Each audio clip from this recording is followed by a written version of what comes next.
fiidiyoyo hore oo dagaaladii dhici jiray ay waa gubanay xamar waa muxuu ahay waa burburtay ayaa la soo geliyay media meel walba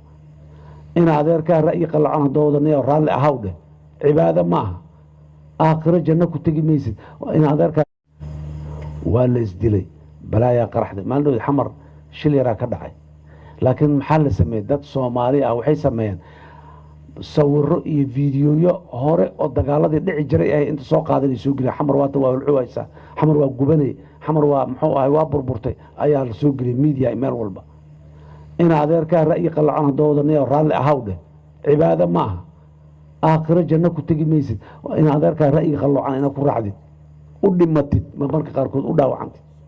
waxaan qirayaa dadka Soomaali u sheegaya doorasho qof iyo cod ahaan bilownay xisbiyaan bilownay boqolkiiba boqol waa saxan yahay ma dhahin dada qaylinayo dhahay shidaalkii مثلا تركيا la siiyay waa la boobay saanaleed buuqan ka daba waa qaylinayna dadkii waa naga cararayba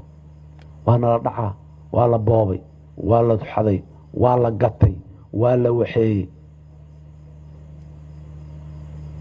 dadka inta fiirinayna meeshaan ma $100 milyan geli kartaa qayladan ka yeerayso biriyaaba muxuu ahaa ilaa dawladnimada aan u heelino aan garab istaagno dawladda qof iska male war xasan sheekh iska male mid kale biri imaan doona iska male waa dawladnimo kumanaan kun oo sana dawlad yihiin ummadaha qaarkood guud ahaan dalka Soomaaliya walaalayaal dalkeenu waa aragteen مثلا شركة محوها ganacsiyo leeyahay bangiyo leeyahay xawaalado leeyahay telecommunication leeyahay warshado leeyahay mashaariic waaweyn oo maxaan ku raadahay ganacsi ayuu leeyahay mashaariicdaasi Soomaaliya dhamaa wada leh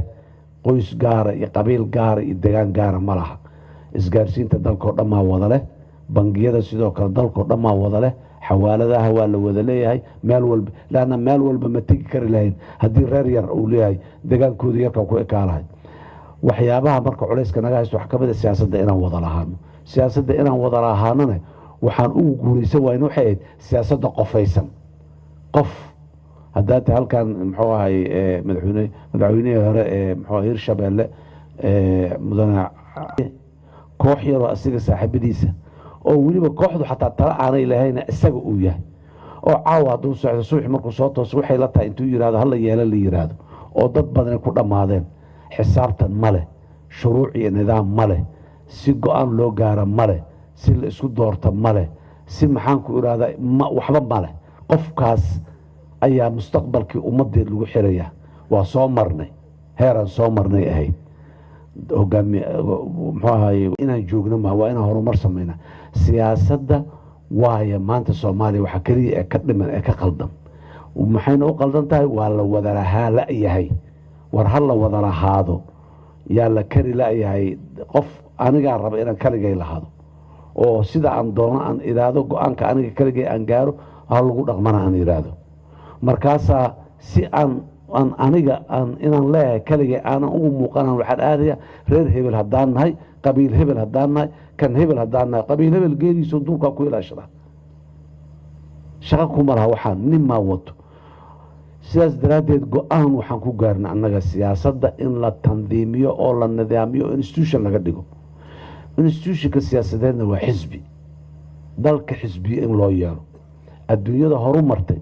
يعني دبعات بني آدم كدور مرة هران واكو علينا دبعات بني آدم كإلهي وحقوق أبوري قفكو إناي مال كتر سنتهاي قفا مال كتر سنين أي كل جسم مال إسكتاك تاعن ده مجرو قفكو وإنه مال كتر سنين وحي كمتهاي دبعات إلهي بني آدم كو أبوري كمتهاي سياس دراديد قفكو وحو كتر سنين ماشي دانتيسو جرتو إلا وطقد أدوية وايه عبادة آخر قفك وفردي عبادته أصال غربة إلهي إنه عابده أصال غربة هدو دنبي قالون هدو أجري حسنات يش أصال إسكاله هدو دنبي قالون عقابتي أصاله لا مو وذاقه لكن وحن كان لنا ونرشي أدونكو أن وذاقنون نقد حيسواه سيداس دراديد الدنيا ده هرو مرتي هرو صعوتي وحي قارتي قفكو إنه كتر سيئة ماشا مسا حد يسجرته سياسة ما ربطها حزب سياسة آد وكا حزب هلقا كفر xisbiga wadaadada dhe xisbiga dimuqraadiga dhe xisbiga maxaan ku raadaya conservative waxa doonto magaca doonto ula bax dhaqanka doonto ula bax mabaadida doonto ku salaysan laakiin xisbi la yaqaan xisbigaas la yiraahdo qaanuunkaas uu ku salaysan yahay mabaadidiisa iyo siyaasadiisa waa sidaan hadduu doorashada ku guuleysto waxa laga filayo waa la yaqaan aduu kaale qof meel u dhig waxaad ka fisho maxaa ka fili kartaa qof waxa ka fili kartid male war la qalluuciyo kayga ahay jiro saaka qofkaan ahay galabta ma ay waa run qofka saaka ahayd galabta ma ay markaa faraxsan tahay qofaad tahay markaa xanaaqsan tahay qofaad tahay markaad cabsanaysid qofaad tahay markaad gaajaysan tahay qofaad tahay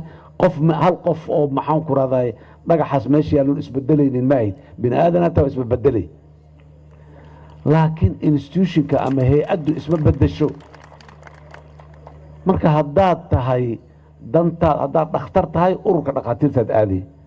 haddaad injineer tahay ururka injineeradaad aaday haddaad beeraley tahay ururka beeralaydaad aaday meeshaasaad dantaadu jirtaa halkaasaad ra'yigaaga geynaya halkaasaa lagaaga gurmanaya halkaasaa haddaad siyaasi tahay siyaasad xisbiyadaad aaday laakiin ku dhan qofku wax walba ku dhan asagu ma jiro siyaasadda dalkan 36 sano meesha wuxuu u yaalaa waxaan ku guulaysan weynay siyaasaddii inaan jihayno oon dejinno oon tandiimino oo wax la garanayo aan ka dhigno sidaas daraaddeed xisbiyadu waxay muhiim u yihiin لأن حزبه مبادئ قرن وليه شروع وليه نظام وليه هايراركس أمام حوالي لقب يكل الدوان أو أنجارس وليه ولا قرنيا لكن كان هذا محوها هذا العرس ومال أولك marka waxaan rabnaa ummadda Soomaaliyeed kale dadka Soomaaliyeed siyaasadda waxa waa inay wada lahaadaan haddaan fasaxno oon dhahnahay xisbi ma siyaasadda ugu yeeshaa ahal wasaaran qof walba xisbiga furo jufo iyo sab jufo hoose inaan xisbi u furanaa noqonaynaa haddana waxaan marka tandiiminaynaa nidaam ka dhigaynaa qabiilkii iyo kala qaybsanaantii sidaas daraaddeed dowladda federaalka maanta joogto waxay go'aan ku gaartay inay soo oodo wadooyinka dadku ay ku kala habaabi karaan oo ay ku kala lumi karaan oo dhan in laga soo oodo dadku si ay u midoobaan laba si u midoobi karaan inay isdoontaan israbaan rabitaankooda ku midoobaan iyo nin xoog badan u yimaado qore madax inta ka saaro u yiraahdo maada diidi karto hore inta ka bax maada diidi karto inta ka bax waana lagu soo xukumay waa soo aragnay meesha ku dhamaatay mar kale maada diidi karto inta ka bax inaan dhahno ma rabno inaan isku raacnaan rabnaa ra'yi xisbigee rabtaa anugu nin wadaad ahaan ahay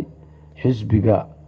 ku doodayo inuu shariicada islaamka dalka ku xukumayo inuu saan ahaanayo inuu yaan raacaya xaggan aaday haye anugu xisbiga conservative-ka ahaan ahay waxaan rabaa xisbi dhaqanka iyo hidaha iyo afka iyo waxa ilaalinayo ummadan waxa ay leedahay uu ilaalinayaan rabaa inaan galo haye maya aniga xisbiga liberal inaan galaan rabaa masaajidka waa kaasa aad night clubka xaq uu ku yaala aad maxaan ku yiraahdaa dadka dhahayaan rabaa qof aad doonayo dad ay la quman tahay laakiin ummadda waa in ay lahaataa meesha la aadayo xisbigaan soo u dhaqmo waa la yaqaanaa kulama ficil maana codkaaga siinin ka leexo kaas kale codkaaga si hawaaye cid cod siiso ha iska baxo khiyaarkiis sidaas daraaddeed inaan haddana sidii 1969 doorasho noogu dambeysay 82 xisbi inaan ahaynaa la sheegaa wanka iyo hangoolka iyo sabuulka iyo maxaa oo qabiilaysan waa ogna way qabiilaysnaayeen waa jufaysnaayeen weliba maanta ma rabno meeshaas inaan u noqono annagu waxaan soo jeedinay dalka laba xisbi ha yeesho labadaas xisbi sidaas daraaddeed qof walba xisbiga uu rabo aadaa aniga haddaan xisbi leeyahay waxaan rabaa xisbigayga soomaalida ugu badan inay gashaan rabaa marka meel kastoo Soomaali ka jirto waa geynaa mabaadidiisa iyo nidaamkiisa iyo ajandiisa siyaasadeedaan geynaa waxaan leeyahay sidaanaan rabnaa dalka inaan u xukunno waxaanaan diidanahay waxaanaan ogolnahay hana lagu raaco qofkii la qumanaato uu nagu raaco qofkii la qumanaan weydana uu naga leexana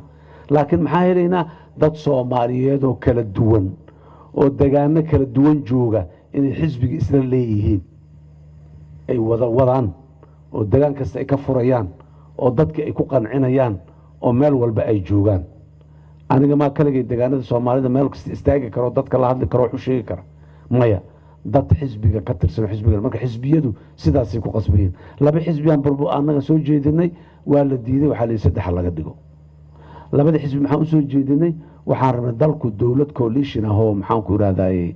mar walba waa dhacday inta la yiraahdo waxaynayo dalalka horumaray dawladdu inta dhacday xukuumadda inta dhacday dawladda aan xukuumaddu inta dhacdo ayaa nidaamka dawligan iska soconaya anagu laakiin ma awoodno xukuumaddu haday dhacdo nidaamkeena dawladnimo dhan waa istaagaya ilaa xukuumad kale laga soo dhiso xilka la wareegto wax qabso ma ka bixi karna marka waxaan rabnaa xisbi mar walba majority noqdaan oo fiican haddii sanadkan uu majority noqday teeramkan uu fiicnaan waayey teeramka dabcodka laga leexiyo xisbi kale iyo xisbiyada kale la siiyo ka kale majority noqdaa la siiyo saddex haddii laga dhigay weli waa fiicaynta waa tiro yaroo kooban oo weliba dadka inkastoo xisbi majority la waayi karo oo coalition uu imaan karo markay saddexda xisbi tahay xataa laakiin haddana in dadku kala habaabaan oo jufo loo kala dhumo ayay ka fiican tahay waxaan rabnaa marka in aan muxuu ahay dadka Soomaaliyeed siyaasadda bes waa wax noo dhiman dhaqaaluhu ilaa xaddi waa habaysan yahay korontadan aan shidanayno biyaha aan cabayno in badan isbitaalada aan aadayno dhammaan private iskale telefonkan aan ku hadlayno anigu waxaan u soo joogay oo dadku u soo joogaan kamid ahay marka aan rabo telefon dibadda inta dirsado inaan inta soo baxo gurigayga Madiina ku yaala ka soo tago wasaaradda boostada meeshii ku tiila xamar waa la wada yaqaanaa intaan imaado ilaa caawa 9 saac 10 saac aan sugayo qadka aan ku jiro leenka aan sugayo oo laga yaabo muga qadkayga la helo hebel ii yeero qofkii aan u cilaay inuu iga seexdo hurdayba oo taleefanka waa dhaca waa la qabo waa la yiraahdo iska taga hadan markaas aan ka lugeeyo caawana adoo socoto jidka socda taleefanka inta dirsataad aad muxuu ahay Paris iyo New York iyo Riyadh iyo Makka iyo Madiina qofka jooga aad la hadlaysaa private iskala dawlad ma laha kaas horan aniga sheegay waagu lagu bari jiray dawladda lahayd haddaan inta lacag dhiganaya wiilkayga ma gabadhayda oo wax ku barata maxaan ku raadayay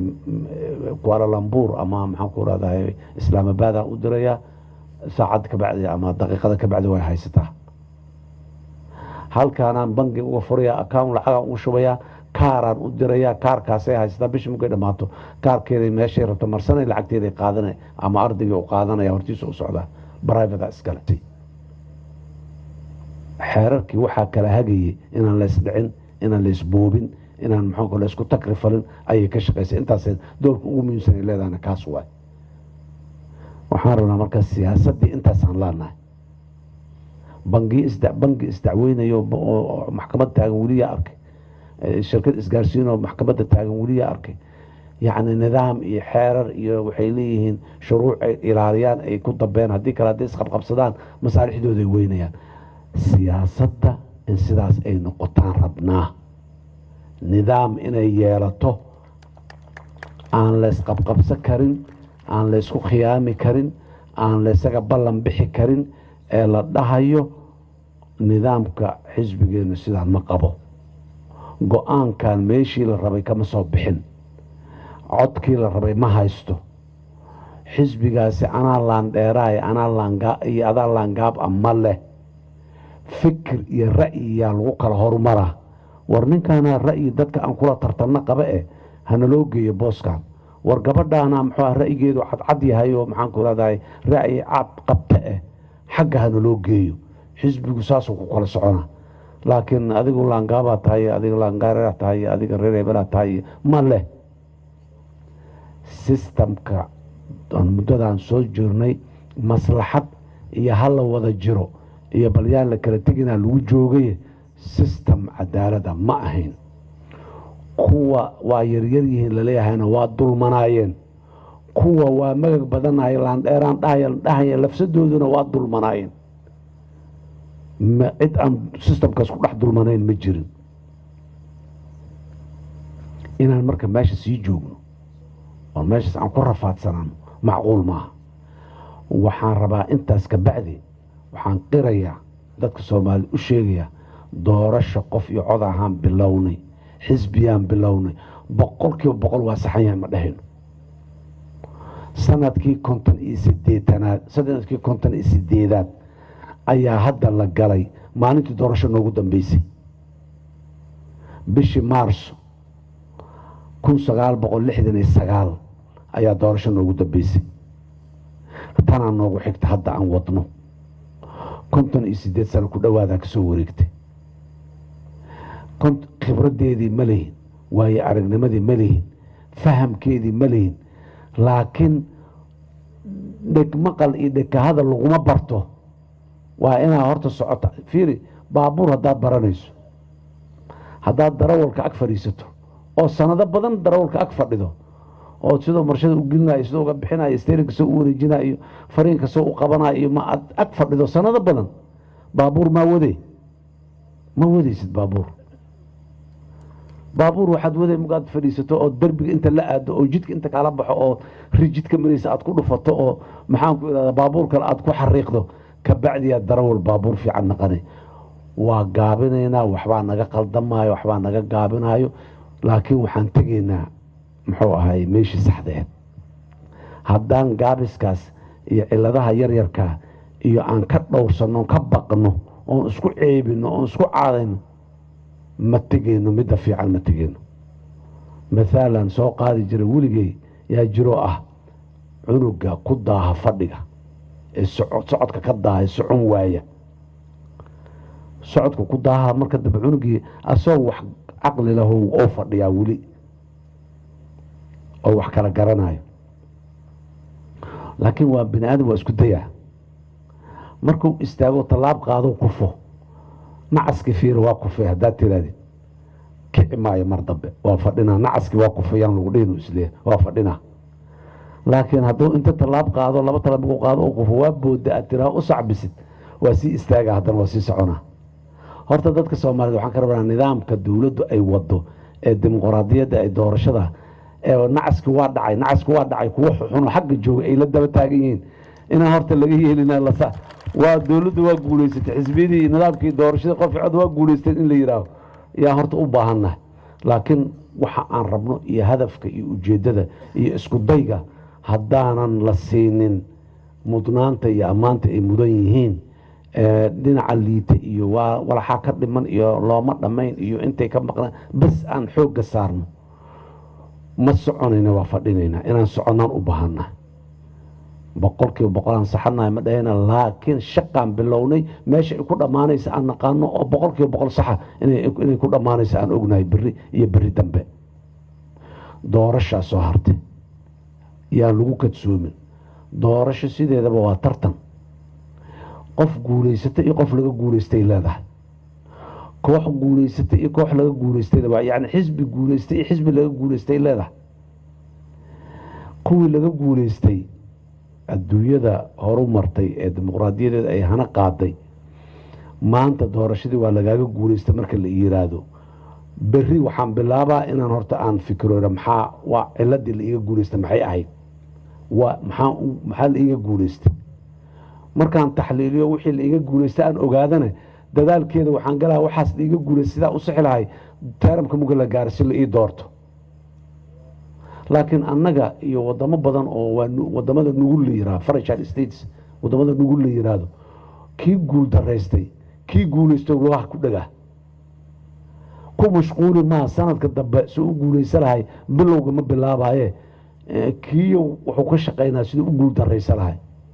kii guul daraysana koo kale bir guulaysana kii haddana faraha laga qabsana war mar uun aan lugaha isu dayno aan soconne haddii kale waa uun jugjug meeshaad joog kama baxno waxaan rabaa marka annaga dalka dowladnimadiisa dowlad dimuqraadi ah inuu yeeshaan rabnaa dalkan biri iyo biri dambe boqortooyo ka suurtagal ma ah dictator ka suurtagal ma ah nin maanaa iska joogaa yiraaho ka suurtagal ma ah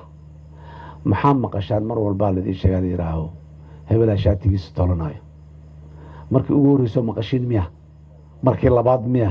hataa markii saddex qof shaatigeeda tashuma la arkay maalintii cali iyo ciidiid allah u naxariista labadoodaba ay dowladnimada isku qabsadeen la dhahay cadana shaatigiisa tolna ciidina hadda shaatigiisa tolna salbalaar iyo balaayo ka shaqeeya la dhahay ilaa maalintaas ilaa maanta shaati la tolay lama arko qof gashatay shaati inta tolatay gashatay lama arag xaqiiqada dhabta maxaa waaye shaatiga dowladnimada waa tolan yahay meel uu suran yahay shaatigaas qofku la eg yahay ha gashato waay su'aasha shaatiga waa cabiran yahay dowladnimo noocaan aan rabnaa waa cabiran yahay shaatigeeda waana tolan yahay halkaasuu suran yahay yaa gasho kaloo ku jin yahay waa shaatigaas haddaad yar tahay weli ma gaarin soo weynaa soo qangaar shaatiga weli ma gaarin shaatiga hadduu ku egyahay gasho ahlan wasahlan laakiin qof aydakeeda tola karta ma laha horaa loo soo waayay waqti aan idinkaga dhuminin marka oon lida dhehin intay ahayd iyo hebelaa shaatigiisa tolnaa inta ka dhacay nidaamka xisbiyadana dalka waa ka dhaqan galaa 62 urur siyaasadeed ayaa diiwaan gashan qof kasta inuu urur siyaasadeed diiwaan gashto qaanuunka u fasaxayo 62 inay tahan u malaynayaay urur siyaasadeed ayaa diiwaan gashan laakiin doorashadan markay dhammaato oo baarlamaanka federaalka ah lasoo doorto 3 xisbiyaa soo hari doonta bes 3 xisbi qaran ayuu dalku yeelan doonaa haddii alla yidhaah 3daas xisbi qaran sidii loo dadaalo xisbiga kale soo uga dadaal badan yahay ayayna ku imaan doonaan dadka Soomaaliyeed rabitaankoodii kuma xisbiga cod badan helay ayaa xisbi qaran noqonayo reer hebel xisbi ama noqonayo muxuu ahay xisbi qaran ma noqonayo marka waxaan rabnaa dadka Soomaaliyeed ee walaalaha inay fahmaan siyaasaddu dhinacaasi u jeedaa waxaa soo haray horumarka dalka horumar la taaba karo ayaa ka muuqda maanta oo bilow ah dal barwaaqo ah oo ilaahay barwaaqo ka dhigay oo ilaahay adduunyada meelaha mowqicyada juqraafiga ee ugu fiican ilaahay uu ku beeray uu dejiyey dadkaasaana midnimadeena iyo inaan Soomaalinahay inaan isku afnahay inaan isku maxaan ku raay isirnahay inaan maxaan ku raay isku diinnahay inaan isku maxaan ku raay muuqaalnahay dhammaan waxa soo dhan marka laga yimaado nimca ilaahay ah dhamaantood khayraad badan barwaaqan leenahay beeraan leenahay baraan leenahay badan leenahay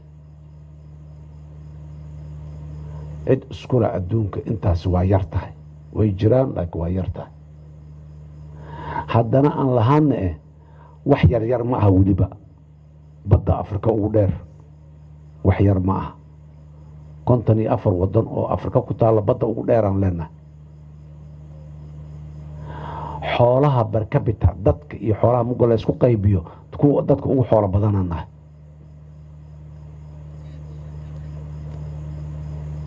9 milyan oo hektar oo laba webi leh oo waraabayo iyo biyo aan xisaab lahayn oo dhulka hoostiisa ku jiraan leenahay khayraadka kale iyo mineralska iyo shidaalka iyo gaaska iyo iskaba dhaafbo waxa loo jeedaan ka hadlaya intaas ka bacdi maxaan leenahay baahiyaan ugu dul dhimanaa intaan gaajoonno macluul nagu dhacdaan ku dul dhimanaa maxay sababtaas waa maxay caqli iyo deganaanshiyo iyo tawfiiq aan uga faa'iideysanaan yeelo weyne shidaal ma soo saaro karno dhulkeennuna waa ka buuxa sabab aqoontii shidaalka lagu soo saaraya ma lihin maalgelinta shidaal in la soo saaro u baahan yahay 100 milyan iyo 100 milyan iyo balaayiin dollar ah oo u baahan yahay ma haysano adduunyada maslaxada la wadaagay ayaa waxaasoo dhan lagu qabtaayo dal asagu kaligiis wixiisa qabsada ma jiro caqligii iyo nidaamkii nalagu aamini lahay oo dowladnimo ayaan keeni weynay markaan keennayna buuqan ka daba waa qaylinayna dadkii baa naga cararayaba waa nala dhacaa waa la boobay waa la xaday waa la gatay waa la waxeeyey dadka inta fiireen meeshaan maad $100 milyan geli kartaa qayladan ka yeerayso biriyaaba muxuu ahaay waa la isdilay balaayaa qaraxday maalin xamar shil yaraa ka dhacay laakiin maxaa la sameeyey dad Soomaali ah waxay sameeyeen sawirro iyo fiidiyoyo hore oo dagaaladii dhici jiray ay inta soo qaadanay soo geliyay xamar waa ulcuwaysa xamar waa gubanay xamar waa muxuu ahaay waa burburtay ayaa la soo geliyay media meel walba waa la wada qaatay kulli dadaa lacag ku bixiyay oo media qaybo kamid ah media caalamka ma aha takiilo ka lacag siiyay inay waxaas ay faafiyaan caalamka gaarsiiyaan inay balaayo ka dhacday beledkii muxuu sameeyay ninkaas ninkii soo socday oo $100 milyan inuu Soomaaliya geliyo rabo raacday dadka noocaas ah horta yaa weli noo jooga waa maxay nooc min cudur waa jirro waay fayoobaanaan u qabnaa waa labisan yahay inuu fayowyaan u qabnaa laakiin ma fayooba qofkaas ficilkiisa wuxuu tarayo wuxuu dhimaaya ma qiimeyn karo mar haddaanu qiimeyn karin qof fayow oo maxaan ku rahaa maskaxdiisu ay ku filan tahay ama degan maaha laakiin dadka Soomaaliyeed oo rabaa ninkaas inuu nala dhumino in daba kicin qofka noocaas u fikiraayo inay nala dhumino daba kicin doorasho dadban waa la yaqaanaa dadka qaarkiisa odayaasheenni dhaqanka eedeeya maaha eed ma laha doorasho dadban ayaga mas'uulka maaha kumana eedeysna waa ku dhiban yihiin meeqa odayaa la dilay oo siyaasad daraadeed loo dilay oo khawaarijtu ay dishay oo kuwa baasoo maxaan ku raada qabiil isku haystay ay dileen ma aha in laga abaal dhaco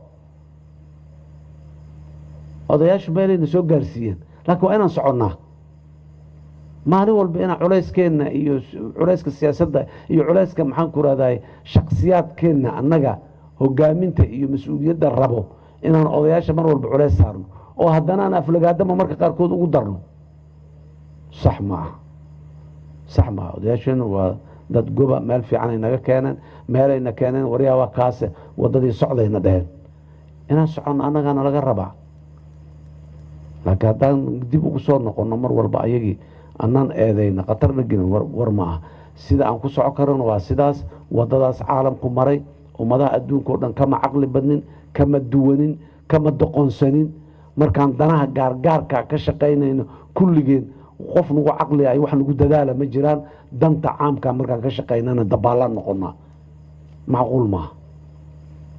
danta caamka markaan ka shaqaynayno waa marka loo baahan yahay inaan dadka ugu caqli badan aan noqono u dhaqanno sidii dadka aan nahay waa caqli badan nahay waa afkaar badan nahay waa curin badan nahay laakiin marka aan danta caamka ka hadlayno waa inaan saas yeelnaa waxaan rabaa dadka Soomaaliyeed inaan u sheego dalkan khayraadkiisana waa la soo saaraa ciddii nala wadaagaysaanan diyaar ugu nahay waad aragteen idaacadaha maalmaha qaarkood dadaa qaylinayo dhahay shidaalkii maalan Turkiya la siiyey waa la boobay saana horta badda Soomaaliya 260 iyo jarjar baloog oo baloogiiba 5,000 oo kilomitir oo square uu yahay ayaa ku taalo nimankan walaalaheena Turkida oo aan saaxiibada nahay oo wax badan noo soo gurmaday oo noo yimid horta 260 jarjarkaas baloog dawladda Soomaaliya 2015 laga soo bilaabo ilaa maanta 12 balooga horta aan bixinay dawladdu ay bixisay oo heshiis saxiix ay gashay 12 kaas baloog oo 260 jarjarka kamid ah oo la bixiyay dawladda shirkadaha Turkida 3 ay ku leeyihiin 3 baloog bas ay leeyihiin hal afraad malaha 3 baloog ay ku leeyihiin 12 markii 3 laga gooyay maxaa soo haray 9 soo maarin 7 hal shirkada iska lahayd 2 sitbaan ka hor inta noo yimaadeen wasiirka waa kana ay yiraahdeen raalli ahaada anaga bas waaye muxuu ahay ma haysana beesa aan ku maal gelino meeqay haysteen 10 iyo dhowr sano ay haysteen waa kuwii ugu horeeyay oo 2015 inay helaan jecelahay teeramkeygii hore loo saxiixay in ay bologyadaas qaataan bologyada ugu rajo fiicnaayna weliba ay ahaayeen hadda iska soo celiyeenay dhaheen annaga maala beesa aan ku maalgelino waa weynay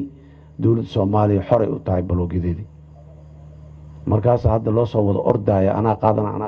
qaadana ee hadda joogtaa bal intaasaan joognaa waxaan rabnaa 260 iyo maasaadada kulli in la qaataan rabnaa oo dhammaan oil wax ku jira khayrka ku jira la soo saaran rabnaa dhulka iska dhaaf looma imaan dhulkii oo kasi ballaaran intaas looma imaan weli waa dhiman yahay kalluunka waxaa jira wax la yiraahdo kalluunka qiimihiisu high value fish kalluunka oo qiimaha dheeriga laha la yiraahdo kalluun waa buuxa bad waa ku wada jira laakiin kalluunka qaarkiisa qiimaha dheeri ah leh Soomaaliya dalalka iskale kamid tahay mesela tuunada kamid ah tuunada 4 meelood oo adduunka kamid ah ayay ugxaanta inta dhigato ayay ku ilma dhashaa adduunyada dhan 4 meelood bis hal meeloo kamid ah 4 meelood Soomaaliya ku taalo 100 milyan oo tan oo tuuna oo hadii diyaarad lagu sawiro badda markay waa guurtaay markay socoto markay ay xoogeysato oo muxuu ahay kacdooy dhaqaaqay markay socoto badda diyaarad hadii lagu sawiro waxaad u maleynay jidad highway oo badda dhexdeeda ka samaysan aad u maleynay kalluunka socdo inta qolo burcada inta timaado wixii ka dafi karto Soomaaliya badeeda ka dafto markay ka baxdana wadamada kale gashaa yaa iska gurta 100 milyan oo dollar waay waxaas inta noo dhaafay kulligeen haddaan soo baxno badda inta agdegna maqaalin aan tuuranayo weligeed nafaqa darana nagu dhicmay bagaajan u dhimamayno haddaan iibsanana 100 milyan oo dollar waay kama faa'iideysanayno maalgelin u baahan yahay ma maalgasho karno aqoon u baahan yahay aqoonteedu kuma filin weli ma wada dhihin waxaasoo dhan waxay nooga xiran yihiin dowladnimo asal waxa uu dowladnimo dowlad la macaamilo waxaa shuruuc u samaysan noo ilaalisa shuruuc annaga noo ilaaliso dadka noo imaanaya waxoodana u ilaaliso aan lagu takrifan dowladan u baahana argagixisada caalamka oo dhan argagixisa ma joogto bal meelaha argagixisada lagu tilmaamo oo qaaradda Afrika ama qaaradda Asia ku yaalo soo tiri waa meelada dhammaan dowladahooda ay nugul yihiin oo ay tabar daran yihiin waay dowladnimo naga xigto dowlad haddaan leenahay argagixiso nooma imaan karto marka dadka Soomaaliyeed waxaan leeyahay meel kastoo ay joogaan war dowladnimada aan u nuglaano aan u dabacsanaano dowlad la'aana wax badan nooga soo halaabayeen 30 iyo dhowr sano dowladdu wax badan nooga ma dhaxalaabi karaan sideedaba dadka Soomaalida aan yeeleen caalamka kale aan naga yeeleen wax inay ku dhaxalaabaan laga yeeli maayo dadka Soomaaliyeed ma yeelayaan laakiin aan dowladda fursad siino hadday tahay dowladda dhexe hadday tahay dowlad goboleed intaba aan fursad siino haye maxaan fursad ku siinaa مثلا hirshabeelle ma joognaa hogaamiye waxa ka ah Cali Guulaawe hadawna anficeen sanduuq cod ku rid Cali Guulaawe dhaaf aniga maxaa waaye jaamacan rabaaye dheh jaamaci aad doorata maanta waxaad ka filaysaa haday ka imaan waayaan biri meeqad teeram oo doorasho dhici kartay 36 sano 36 sano meeqad teeram doorasho dhici kartay oo dad qofka ku dhibal isaga bedeli kare